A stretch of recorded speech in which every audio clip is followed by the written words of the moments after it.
2 chiffres suffisent à désorienter n'importe quel analyste. Un pays classé parmi les plus pauvres du monde lance, en 3 ans, 10 projets nationaux d'ampleur stratégique. Ce décalage entre faiblesse annoncée et accélération réelle oblige à regarder autrement le Burkina Faso, où la pénurie censée paralyser l'action laisse place à une mécanique presque continue de chantier, de bilan et de correction rapide. Derrière cette cadence inhabituelle, que signifie concrètement la méthode d'Ibrahim Traoré pour la souveraineté économique et politique du pays et de la région? Peut-on vraiment parler d'un simple sursaut, ou déjà d'un changement de trajectoire durable? Le contraste initial ouvre une question plus large. Si un pays longtemps privé de leviers fondamentaux parvient à enclencher 10 chantiers structurants en si peu de temps, que devient alors la promesse implicite du modèle qui se met en place? L'enjeu central, redonner au Burkina Faso la capacité de produire ce qu'il consomme, agit comme un bénéfice décisif pour tout observateur. Comprendre comment un territoire longtemps dépendant construit, pierre après pierre, une autonomie mesurable et reproductible. Mais cette quête entraîne un risque réel. Chaque réussite accroît l'attente. Chaque nouvelle infrastructure exige un maintien. Chaque progrès oblige à tenir une cadence que peu de systèmes comparables ont su garder dans la durée. C'est précisément cette tension qui crée la valeur du récit. Un pays avance sans excès de discours, uniquement guidé par la cohérence d'un ensemble où l'énergie soutient l'eau, l'eau soutient la production soutient le transport, et le transport redonne sens à la finance locale. Ainsi se dessine une équation fragile.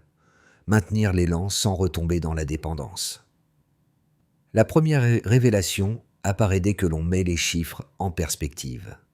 En 3 ans, 10 projets nationaux ont émergé, là où l'on ne voyait auparavant qu'un vide structurel. La seconde réside dans leur enchaînement.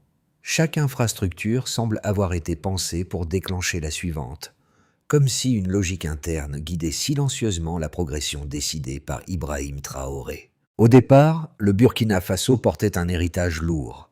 Énergie importée, eau dépendante d'infrastructures vieillissantes. Agriculture sans transformation locale. Services essentiels maintenus par des financements aléatoires. Cette fragilité, loin d'être un simple décor, formait une chaîne où chaque maillon affaibli tirait le suivant vers le bas. Lorsque l'un cédait, l'ensemble perdait sa cohérence. C'est là que le pouvoir a choisi de renverser l'ordre des causes. Au lieu d'ajouter des projets dispersés, il a commencé par briser la dépendance, produire localement, puis organiser ses productions de manière à ce qu'elles se renforcent mutuellement. La Red Gold Factory absorbe les récoltes. La route Bobo-Abidjan fluidifie la distribution. L'énergie stabilise les hôpitaux. L'eau du Ziga 2 sécurise les cultures. La Burkenbank referme la boucle financière. Chaque maillon corrige la fragilité du précédent et nourrit celui qui suit. Ainsi se dévoile la véritable structure, une mécanique où la souveraineté cesse d'être un discours pour devenir un protocole. Le pays n'avance plus par annonce, mais par effets en cascade. Le manque ne disparaît pas, il change de nature. Au lieu de bloquer l'action, il déclenche une série de réponses qui se renforcent, s'emboîtent et finissent par créer une dynamique continue. Ce retournement n'efface pas les risques, il redéfinit seulement les leviers disponibles. Quand chaque victoire devient la cause du progrès suivant, le système prend une allure nouvelle, celle d'un pays qui n'agit plus en réaction, mais en construction méthodique. Le contexte n'est donc pas celui d'un miracle soudain, mais d'un engrenage réappris. Et c'est dans cette cohérence retrouvée que se situe l'enjeu des prochains mois. Pour comprendre la portée réelle des transformations en cours, il faut regarder ceux qui les vivent avant même que les statistiques ne les rendent visibles. 3 trajectoires, simples en apparence, jouent ici le rôle de boussole précoce et révèlent ce que signifie, au quotidien, la réorganisation du pays. D'abord, il y a Mariam, ouvrière à la Red Gold Factory. Pendant des années, ses récoltes finissaient par se perdre sur les bas-côtés, faute d'usines capables de les transformer. Aujourd'hui, son geste quotidien, une boîte rouge scellée, prête pour la distribution, change sa relation au travail. Ce n'est pas seulement une production nouvelle, c'est une récupération de valeurs longtemps abandonnées. Son témoignage illustre comment une infrastructure peut modifier la dignité d'un métier. Vient ensuite la voix d'un instituteur des zones rurales électrifiées par Yellen. Dès que les lampes solaires locales ont été installées, les cours du soir ont repris. Les élèves ne dépendent plus de la lampe à pétrole. L'école redevient un espace vivant après la tombée de la nuit. Ce changement technique, en apparence modeste, transforme l'organisation familiale, le temps d'étude et le lien communautaire, comme si la lumière réactivait une dynamique endormie. Enfin, le récit d'un jeune ingénieur revenu du Ghana confirme une bascule moins visible. Il estime que la nouvelle articulation entre énergie, eau et infrastructure crée enfin un terrain où ses compétences ne seront pas diluées. Pour lui, la perspective d'avenir ne se situe plus ailleurs, mais ici. Ces scènes, différentes mais cohérentes, posent une question simple. L'autonomie commence-t-elle par des gestes ordinaires? Tout commence par une humiliation devenue symbole. Des tonnes de tomates pourrissant sous le soleil, pendant que les marchés vendaient des produits similaires, réimportés d'Europe, à plusieurs fois leur prix. La scène frappe. Elle cristallise la dépendance. Elle met en lumière une absurdité qui dure depuis des décennies. Sous l'impulsion d'Ibrahim Traoré, la réponse prend la forme d'un choix net. Construire une usine, capter la valeur, rompre la fuite en amont. La Red Gold Factory naît ainsi, avec ses 8 millions de dollars investis dans un pari qui paraît déraisonnable pour un pays censé manquer de tout. L'objectif est simple, arrêter l'hémorragie, transformer localement, recréer la chaîne. À peine l'usine lancée, un second verrou apparaît. Produire, oui, mais produire sans route efficace condamne le système à tourner en boucle. Les circuits existants sont trop étroits, trop lents, trop dépendants de structures héritées qui empêchent l'autonomie logistique. D'où le projet routier Bobo-Abidjan. 120 millions de dollars engagés. Un corridor vital ouvert. Ici, le choix est radical. Soit le pays reste enclavé, soit il se relie. Le chantier avance vite. La route devient un axe. L'axe devient une artère. L'artère crée du mouvement. Mais une route sans lumière reste un squelette aveugle. La circulation augmente sans sécurité. Les villages restent plongés dans l'obscurité. Les écoles ferment tôt. Les hôpitaux improvisent. C'est là qu'intervient Yellen. 150 villages électrifiés. 300 000 habitants concernés. En quelques mois, la nuit change de nature. Elle recule. L'électricité réorganise tout. Les dispensaires cessent d'utiliser des lampes de poche. Les classes du soir renaissent. Les petits commerces prolongent leur activité. La route trouve enfin son équilibre. La lumière donne sa cohérence. Mais cette lumière appelle un autre pilier, l'eau.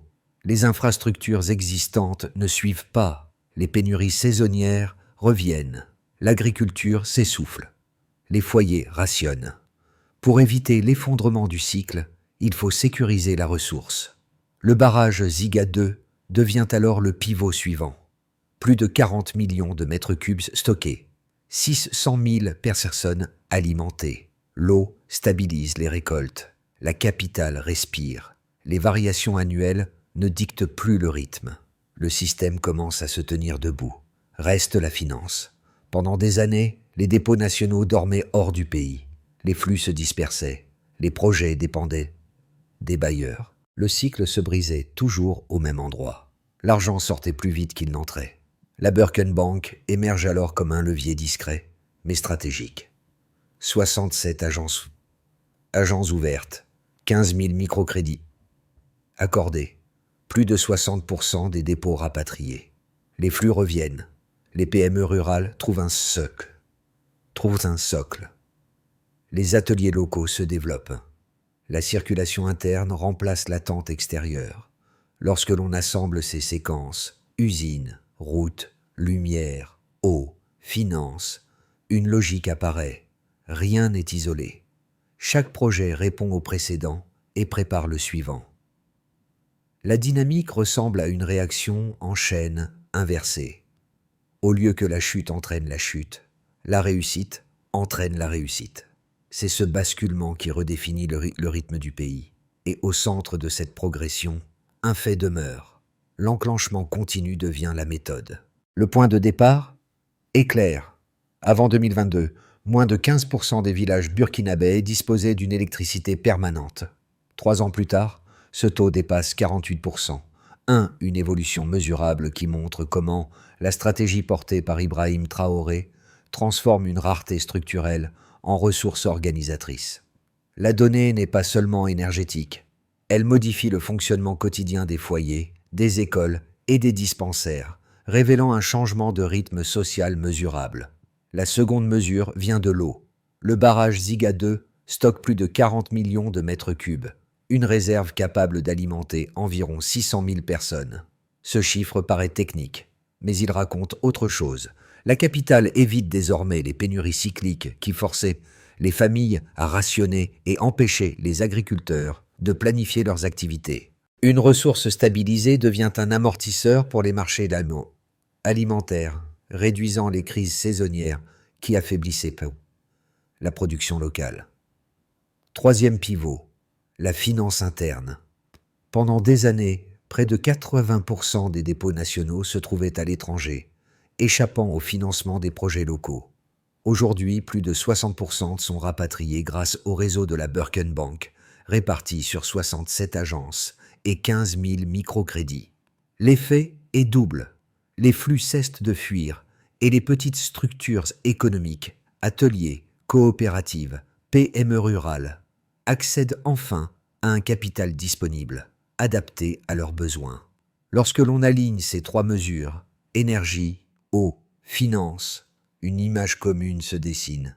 Chacune représente un domaine autrefois fragile, soumis aux aléas extérieurs ou aux infrastructures vieillissantes, mais chacune montre désormais un renversement mesurable. Le mouvement interne devient plus important que l'aide extérieure. Les chiffres cessent d'être des symboles pour devenir des leviers qui modifient la manière dont le pays respire, produit et se projette. L'énergie accélère la production locale. Les villages électrifiés prolongent les heures de travail, libèrent des activités nocturnes et favorisent l'apparition de petites unités de transformation. Cette production accrue augmente la demande en transport, ce qui justifie l'utilisation et l'entretien du corridor Bobo-Abidjan. Le transport fluidifié renforce la distribution alimentaire, soutenue par l'eau stabilisée du Ziga 2. L'agriculture mieux sécurisée augmente les revenus ruraux, qui alimentent ensuite le système financier local. La finance, en retour, finance les ateliers, les coopératives et les chantiers, renforçant les besoins en énergie et en infrastructure. La boucle se ferme, et c'est précisément cette boucle qui constitue la véritable transformation. Un système qui ne dépend plus d'un acteur extérieur pour enclencher le cycle, mais qui s'autorégule par accumulation de capacités internes. Les données forment une spirale ascendante où chacune évolution mesurable en entraîne un autre. C'est là que la méthode prend tout son sens. Les bilans trimestriels imposés servent à corriger les écarts. Les chiffres guident dans les décisions et la progression devient cumulative.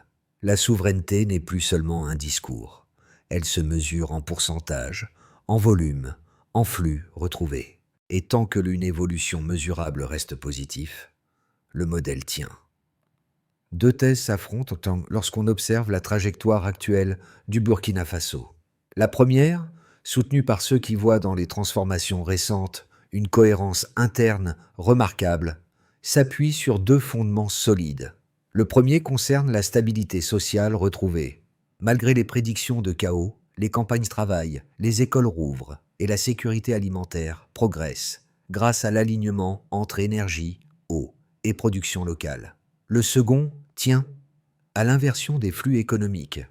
Alors que 4% des dépôts nationaux logeaient auparavant hors du pays, plus de 60% sont désormais rapatriés, dynamisant les PME rurales et réactivant une économie autrefois jugée trop dépendante des bailleurs extérieurs. Pour les défenseurs de cette thèse, ces éléments indiquent qu'un modèle d'autonomie est effectivement en train de prendre forme. La position opposée, pourtant, n'est pas moins argumentée. Ces partisans rappellent que cette recentralisation du pouvoir économique et énergétique s'accompagne d'un coût diplomatique non négligeable. L'aide extérieure a chuté de moitié depuis 2022, réduisant la marge d'amortissement face aux imprévus. Ils soulignent également que l'autonomie ne garantit pas une immunité contre les chocs exogènes. Fermeture de marché, pression commerciale, ralentissement régional, autant de facteurs capables d'éroder les gains récents. Leur inquiétude repose moins sur la dynamique interne que sur la vulnérabilité aux secousses globales dans un contexte sahélien instable. La réfutation, cependant, s'appuie sur les données tangibles issues du terrain. Si l'aide diminue, les recettes agricoles doublent. La Red Gold Factory exporte vers 5 pays sahéliens. Le réseau énergétique et hydraulique, désormais opérationnel, amortit les variations saisonnières et stabilise les services essentiels. Le pays ne nie pas les risques. Il les absorbe par accumulation de capacités internes mesurables. Les infrastructures, énergie, eau, routes, finances, ne remplacent pas la diplomatie, mais elles réduisent la dépendance historique qui amplifiait autrefois chaque crise. Ainsi, le débat n'oppose pas progrès et fragilité. Il oppose dépendance maîtrisée et souveraineté disciplinée. Et la réponse se lie, pour l'instant, dans la cohérence des résultats. La bascule se voit ici. Dans les villages du Sahel autrefois figés dans une nuit immobile, la lumière produite et installée par des techniciens locaux change l'ordre des responsabilités. Là où l'on attendait l'intervention d'un bailleur, c'est désormais la communauté qui organise, répare et transmet. Ce glissement presque silencieux révèle une transformation plus profonde que n'importe quel discours. L'énergie ne descend plus d'une structure centrale, elle circule depuis ceux qui la vivent. Ce mouvement, discret mais constant, rejoint la logique défendue par Ibrahim Traoré. Inverser les réflexes avant d'inverser les chiffres. Là où subsistait l'habitude du « on nous apporte », s'installe progressivement le « nous produisons ». Le contraste est net, presque abrupt, et c'est justement cette rupture qui reconfigure des décennies d'attente. Lorsque l'eau du Ziga 2 soutient les cultures, que la route Bobo-Abidjan fluidifie les échanges et que la Birken Bank finance des ateliers locaux, un même schéma se répète. Chaque levier quitte la capitale pour s'enraciner dans les foyers. Le haut cœur du parcours n'est donc pas un sommet, mais une redistribution, un moment où l'élan collectif dépasse l'impulsion initiale et devient structure. Les effets concrets de la méthode portée par Ibrahim Traoré apparaissent donc avec clarté lorsqu'on observe comment 4 cercles, les ménages, les entreprises, les administrations locales et l'ensemble régional, réagissent à la nouvelle dynamique. Chaque cercle absorbe les transformations à son rythme, mais tous montrent une même direction, la montée progressive d'une capacité interne à se projeter. Du côté des ménages, l'électrification de plus de 150 villages transforme la vie quotidienne, bien au-delà du confort matériel. Les foyers prolongent leurs activités après la tombée de la nuit, les élèves étudient sans dépendre d'une lampe à pétrole, les petits commerces gagnent des heures supplémentaires. L'accès à l'eau stabilisée par les 40 millions de mètres cubes du Ziga 2 réduit les maladies hydriques, sécurise l'hygiène et diminue la charge domestique, particulièrement pour les femmes. Ce changement, diffus mais continu, crée une marge nouvelle. Plus de temps, plus de stabilité, plus de possibilités. Les ménages n'attendent plus l'intervention extérieure. Ils ajustent, organisent, anticipent.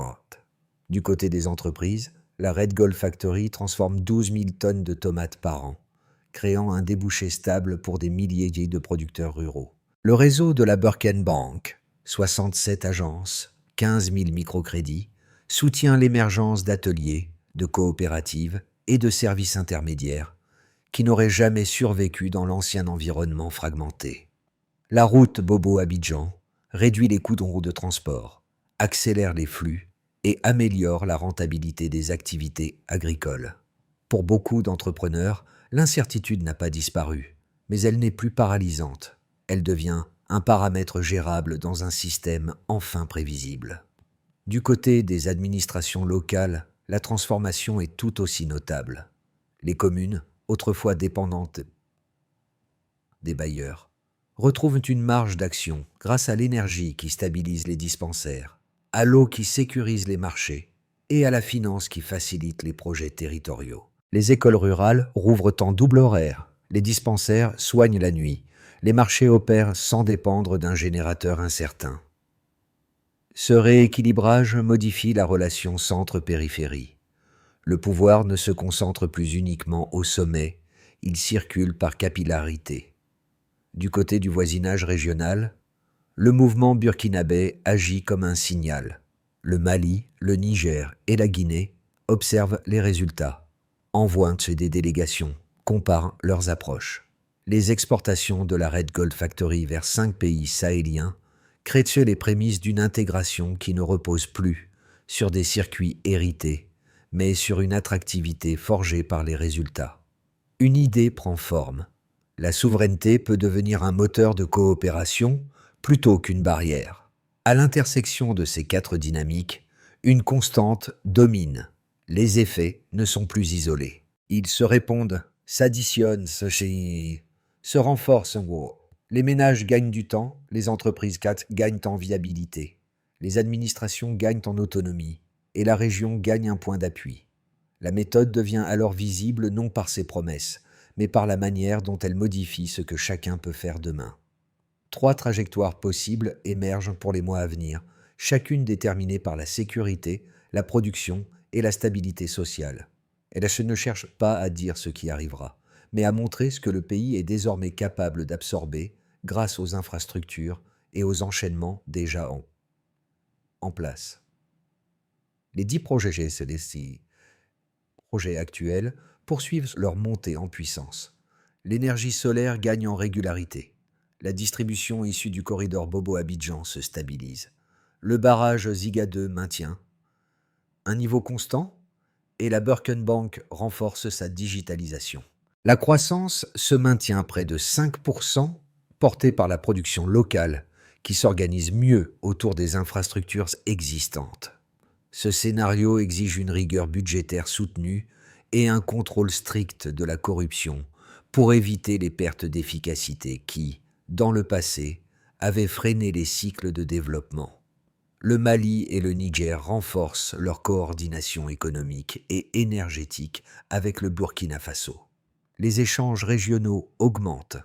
La demande agricole croît fortement, favorisant une hausse notable des revenus ruraux. Les exportations de la Red Gold Factory vers 5 pays sahéliens ouvrent la voie à un corridor de production capable d'entraîner une réduction de la pauvreté sous la barre des 25%. L'élan collectif devient ici le principal moteur. Plus les voisins adoptent des structures compatibles, plus l'ensemble du bloc sahélien gagne en résilience. Les marchés internationaux se contractent, l'aide extérieure baisse de nouveau, et la croissance ralentit vers 2%. Toutefois, les infrastructures énergétiques et hydrauliques, désormais opérationnelles, amortissent les chocs. Les écoles continuent de fonctionner, l'agriculture garde des marges de sécurité, et les services essentiels tiennent sans effondrement. Ce scénario teste la résilience du modèle plutôt qu'il ne la contredit. Il montre jusqu'où un système fondé sur des capacités internes peut absorber une période défavorable. Une recommandation de pensée. Se situer non dans l'attente d'un résultat fixe, mais dans l'observation des capacités accumulées. Un pays qui transforme ses faiblesses en levier peut franchir des phases difficiles sans renverser sa trajectoire. 3 cercles humains ressentent de manière différente les transformations engagées dans le pays, et chacun d'eux révèle une facette essentielle de la dynamique actuelle. Ces trajectoires individuelles, parfois discrètes, montrent comment une méthode nationale finit par modifier des gestes quotidiens, des attentes, puis des horizons plus larges. Pour les familles, la lumière stable change d'abord la temporalité.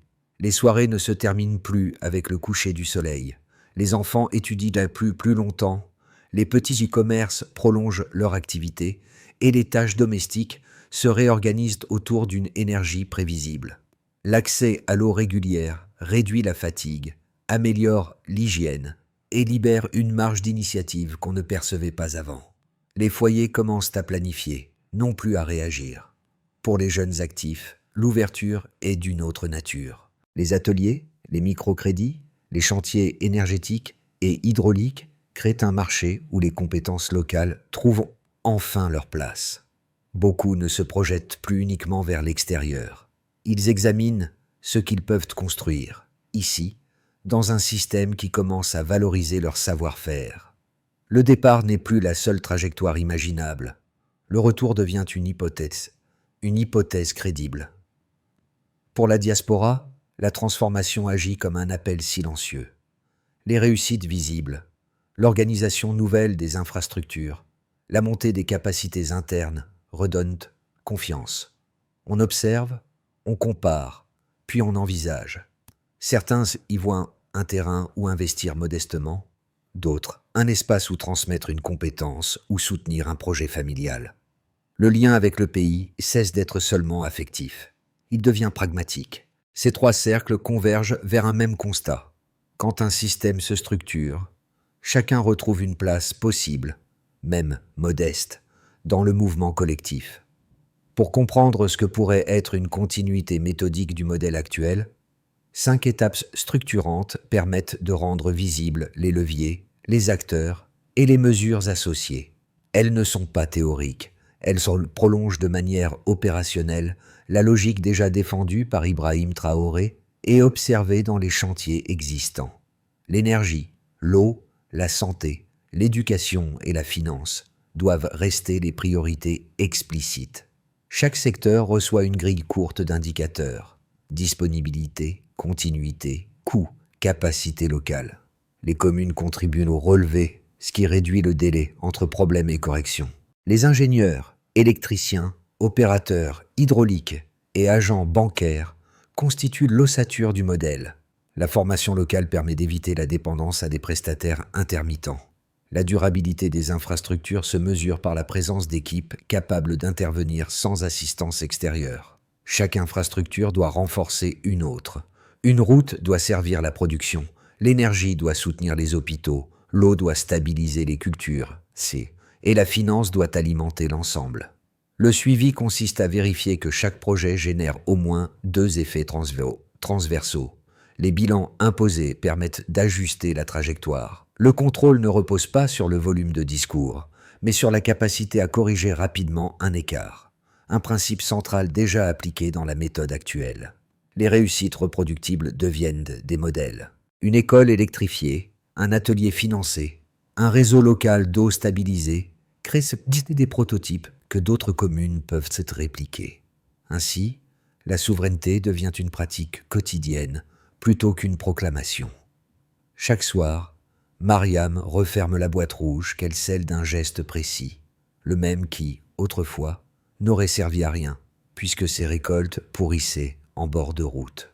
Ce geste, humble et répétitif, devient le fil rouge d'une transformation plus vaste. Ce n'est pas seulement une conserve, c'est la preuve tangible qu'une valeur perdue peut redevenir une valeur créée. Et c'est souvent dans ces gestes minuscules que l'on mesure la profondeur d'un mouvement national. La logique défendue par Ibrahim Traoré apparaît alors sous un autre angle. Elle ne cherche pas l'effet spectaculaire, mais l'addition patiente de milliers d'actions ordinaires qui, mises ensemble, réorganisent un pays. Lorsque la lumière permet une heure d'études supplémentaires, lorsque l'eau régulière stabilise une récolte, lorsque la finance locale soutient un atelier, ce sont autant de petites victoires qui, invisiblement, déplacent une trajectoire. On comprend alors que la souveraineté n'est pas une proclamation, mais une habitude qui s'installe. La dignité avance par gestes simples. Dans un pays qui avance par petites lumières successives, chacun détient une part, même modeste, de la trajectoire collective. Une information transmise, un projet local encouragé, un atelier soutenu, une réussite valorisée. Ce sont ces gestes simples qui, mis bout à bout, renforce avec le terrain sur lequel reposent les transformations observées ces dernières années. Il ne remplace ni les décisions nationales ni les infrastructures, mais il les prolonge, les ancre, les rend vivantes. Ce récit, né de chiffres, de routes, de d'eau et de lumière, reste surtout un récit humain. Il montre ce que des communautés peuvent accomplir lorsque leurs initiatives rencontrent des moyens stables et une vision articulée. En suivant cette évolution, vous en devenez, d'une certaine manière, un témoin et parfois même un acteur indirect. La question n'est donc pas seulement ce que le pays devient, mais ce que chacun choisit de faire avec ce mouvement. Que souhaitez-vous approfondir, éclaircir ou mettre en perspective dans cette trajectoire collective ?